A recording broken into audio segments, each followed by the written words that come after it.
Shalom, all praises to Yahweh, Bahashem Yahushai, Bahashem Rakah Kodesh. Double honors unto the apostles and elders of GMS, who are the true leaders of Israel today, and salutations to all of the Akim who do this work in truth and sincerity, who are risking their lives and their freedom to do so, as well as the scattered Israelites who come looking like the heathen but are not, by way of their forefathers' seeds who are Israelite men. The true name of the Most High is Yahweh, and his son's name is Yahushai, and the Lord's holy chosen people are the so-called Negroes, Latinos, and Native Americans, as well as the ones who suffer under the curses in the book of Deuteronomy. My name is Akalia, and I'm from the GMS Jamaica Kingston camp. And this video is about questions that you should be asking certain individuals. All right, and I say that because, I was watching this video from WSJ, how Hamas turned an Israeli music festival into a massacre. And, while watching it, what jumped to my mind and my spirit is that why is it that the self-claimed Lord's holy chosen people, the Israelites, are under attack when they're in the land, right? Because according to them, the people that dwell in that land today, the land of Israel, okay, according to them, on May 14th, 1948, the Jews, the Israelites, okay, returned to the land, fulfilling Bible prophecy according to them, as they claim that they are the Lord's holy chosen people, as they claim that they are the Israelites from the Bible. But my question is, why is it that you've returned to the land, but you're out there suffering? You people need to be asking a lot of questions in regards to the veracity of the claims of these individuals, because they say that they are the Lord's holy chosen people, the Israelites from the Bible. But when you read the Bible, there's nothing that correlates to them in regards to the Israelites, the true Israelites. There's nothing that correlates to them in regards to salvation. Okay, you need to be asking questions like, where is the Lord?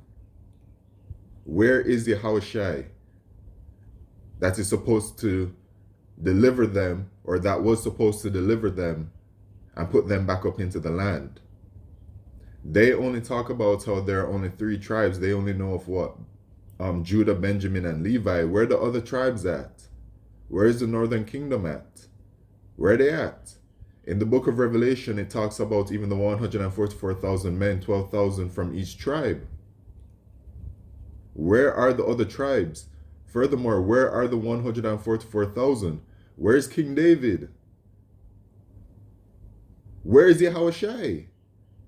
Okay, you need to be asking these people these questions. Why is it that these people are put back into the land and they're suffering and they're facing war and they're under attack and they're dying from illnesses? And also, why are the law, statutes, and commandments of Yahweh Shemishai, the law, statutes, and commandments written within the scriptures, not established in that land, yet and still they claim that they are those people because they have returned to the land May 14th, 1948. You people need to be asking these questions, okay? Instead of sitting up here and trying to test the veracity of what we explain from the Bible, you need to be asking these people over there and wherever else with all these other kinds of doctrines, where did they get their doctrines from? They need to give a proper and firm explanation, because they don't have any kind of explanation of any kind of true backing, because everything is lies and false and deception. Okay, so let's jump to the book of Isaiah chapter 2 and verse 1.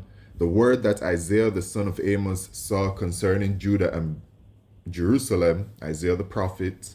And it shall come to pass in the last days that the mountain of the Lord's, Yahweh, okay, the Lord's house shall be established in the top of the mountains and shall be exalted above the hills, and all nations shall flow unto this. Is this currently happening?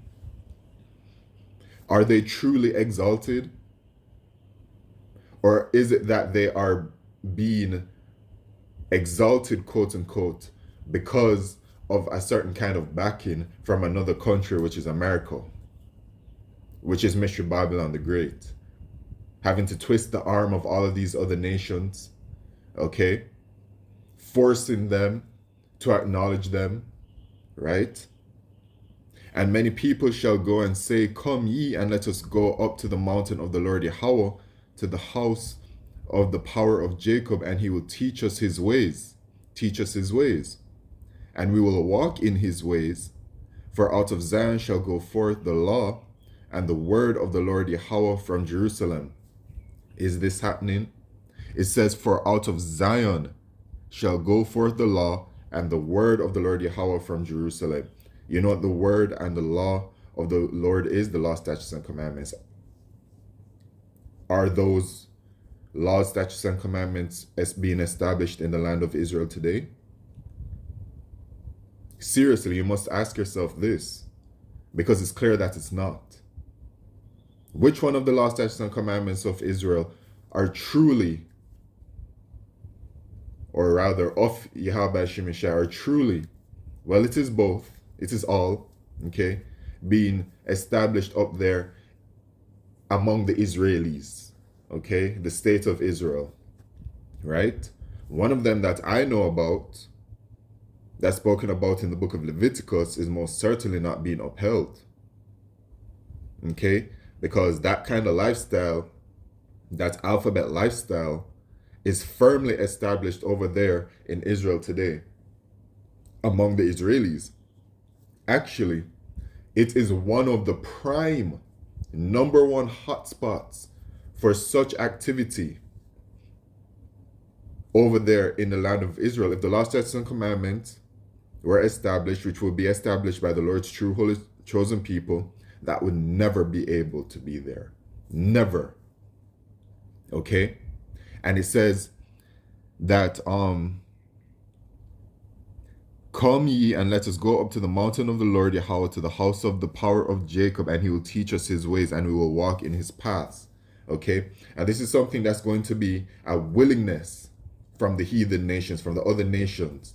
When it is that the Lord's holy chosen people are established in the land and put into their correct birthright, these other heathen nations, yes, some of them are going to be delinquent, etc. They're going to have to be put in place, but they are going to also willingly want to seek the ways and be a part of it, because they will see how glorious it is that the true Israelites will be within their blessing when they are establishing the law, statutes, and commandments.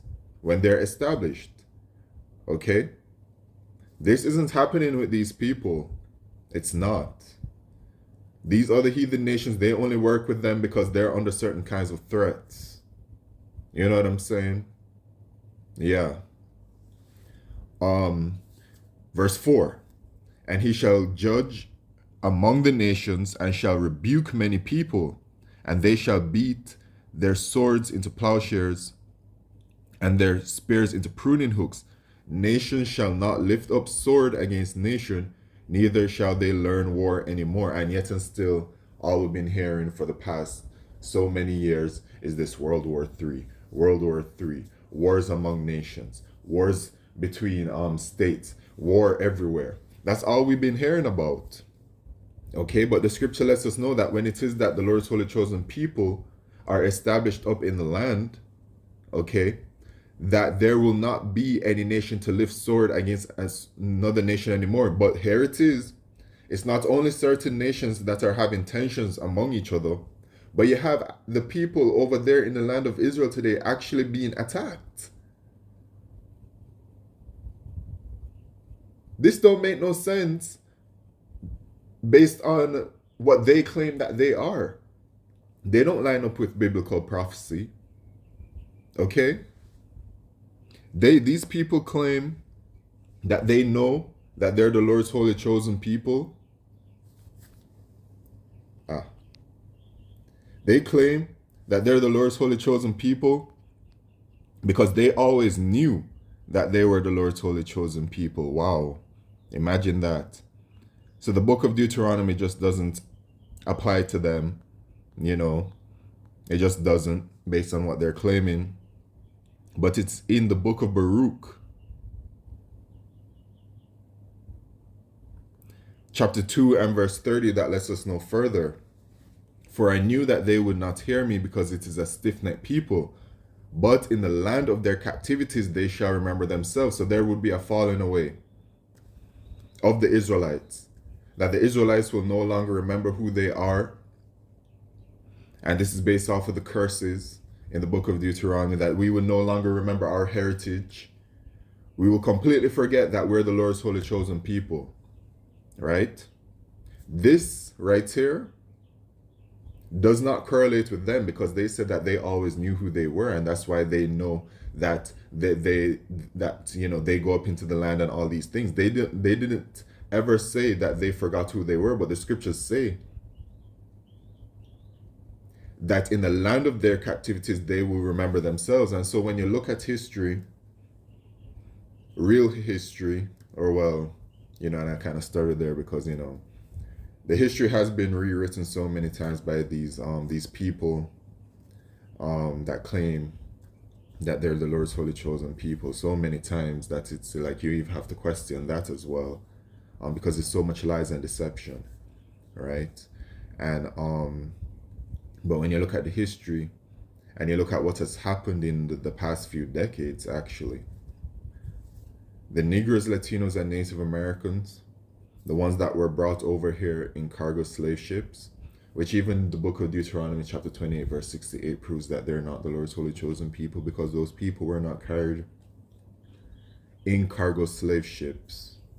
So that proves it as well, But those people that were brought over here to the Americas, us, it was after some time, after some several decades, that we suddenly woke up and claimed that we're the Lord's holy chosen people. And we are the ones who are the Lord's holy chosen people, as we're the ones who correlate to all of these Bible prophecies and those curses that are upon us. Okay? And it says, and shall know that I am the Lord their power, for I will give them an heart and ears to hear, and they shall praise me in the land of their captivity, and think upon my name, which is literally, I am living proof of that. The brothers are living proof of that. The elders, the apostles are living proof of that. We're in the land of our captivity to this day, and we are praising the name of Yahweh Shemeshai, and return from their stiff neck and from their wicked deeds, for they shall remember the way of their fathers which sinned before the Lord. And I'll bring them again.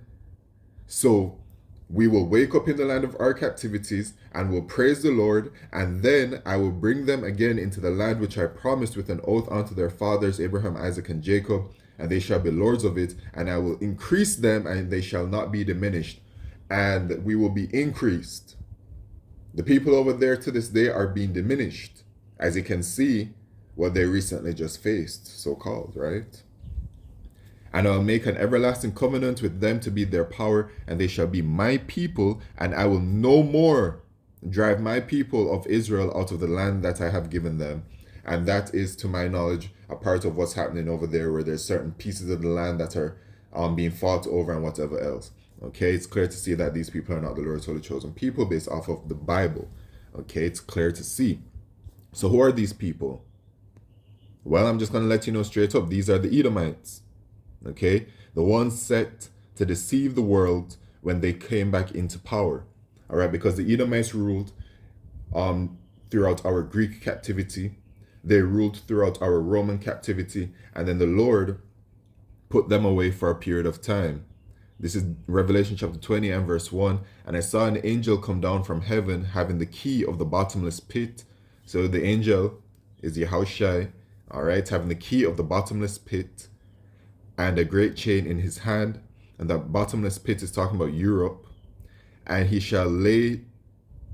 laid hold on the dragon, that old serpent, which is the devil and Satan, and bound him 1,000 years. So you're seeing all of these names, right? But it's talking about one nation, which is the nation of the Edomites. All right. The serpent, the old serpent of that same spirit of the serpent back in the book of Genesis, the spirit of deception and carnality. All right. And the devil, which is a deceiver, they deceive people, and Satan, which is the adversary, okay, and bound him 1,000 years, all right, and an adversary, which is an enemy of the Israelites. In the book of Psalms 83, it talks about who they are, okay, and cast him into the bottomless pit, which is talking about Europe, and shut him up and set a seal upon him that he should deceive the nations no more. So that period after the Roman Empire, so it's the period between the end of the Roman Empire and the beginning of the Renaissance period. And they call it the Renaissance period because it was the rebirth of the so-called white men of the Edomites. All right, they rebirthed and they came back into power, and biblical prophecy said that this would happen. Okay, and cast him into the bottomless pit and shut him up and set a seal upon him that he should deceive the nations no more till the 1,000 years should be fulfilled, and after that he must be loosed a little season, right?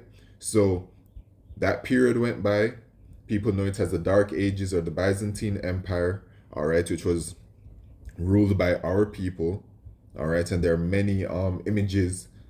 Despite how much they wanted to get rid of them, those images still exist. You can Google the Russian icons, for example. And so they came back into power in the Renaissance period, and of course it was a gradual process and build up. But in 1492, that's when they really hit the scene with full power, I'd say, okay, as a man, you know, because many things happened over there, and that's when they came over to the Americas to enslave our people, okay, and they knew what they were doing, right? And so since 1492 all the way now to 2023, they have been back in that little season deceiving the people, because it says that they should deceive the nations no more. So when they came back into power, they're back doing what they do best, which is to deceive people. And one of the great deceptions that they put upon the people is that they said that they're the Lord's holy chosen people and that they claim the land, but they're not. All right. And you know what? I have one more precept and then I'm going to end it. Because their kingdom is coming to an end. Their kingdom is coming to an end, as this is the kingdom of the Edomites. And it will let you know why it is. This is Ecclesiasticus chapter 10 and verse 8. Because of unrighteous dealings, injuries and riches got by deceit, the kingdom is translated from one people to another. And this was already established from the beginning when Jacob held the heel of Esau. Okay, so with that, I'd like to say all praises, glory, and honor to Yahweh, Shem Yeshai, Bashim Rakah Kodesh, Wa Abad Babal, Shalom.